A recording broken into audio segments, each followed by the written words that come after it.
There's a very sweet animated movie called Flow that is out in theaters starting December 6th, and I had a chance to see it and want to tell you more about it.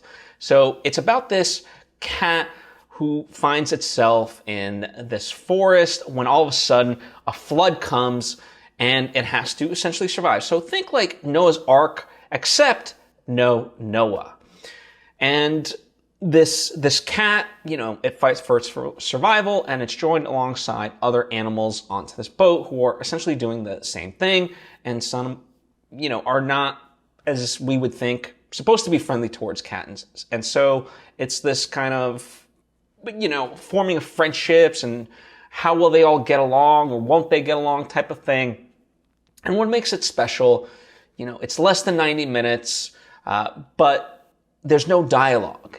And that really is all part of its charm. These characters, and they are characters, right?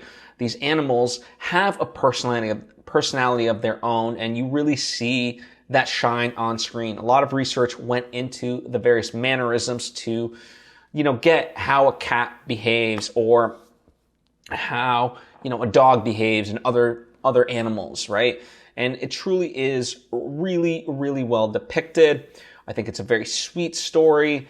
There's a lot of action throughout, which is amazing. Now, one kind of non-spoiler thing, the flood itself as to why it happens, it's never really explained. It's kind of like you just have to go along for the ride, and I certainly appreciated that.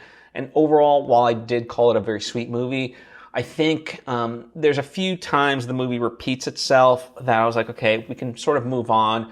And the ending, although it left me with a little bit to be desired, it gave me a lot to think about all the same. And I just overall, I was charmed by it. And this was a movie I saw in theaters with, parents and their kids. And so this is a very easy movie to be able to bring your kids to. And I think they can get on board with it. And in fact, all the kids that were there as part of the screening itself, all really were engaged with it and, fell in love with certainly the cat and as well as the other creatures. So, it doesn't overstay its welcome and it's got that sweet charm to it all.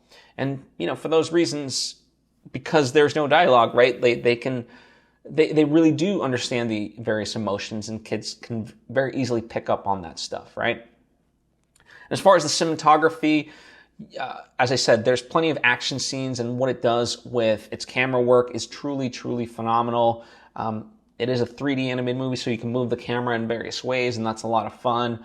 And it doesn't shy away, like to do animals, to do water. Like it really does all these various hard things, and it renders them so majestically that I absolutely was in awe of it. I really think it is beautiful in all those ways. And the music too is really well done, that elevates the danger sometimes, it elevates the heartfelt emotions at times. So I think it really shines on a number of levels. If anything that I've said sounds appealing to you, then go check this out. Especially for the holiday season, I think this is a very, very fitting movie. So worth your time if this sounds of interest. If and when you do finally see it, let me know what you think.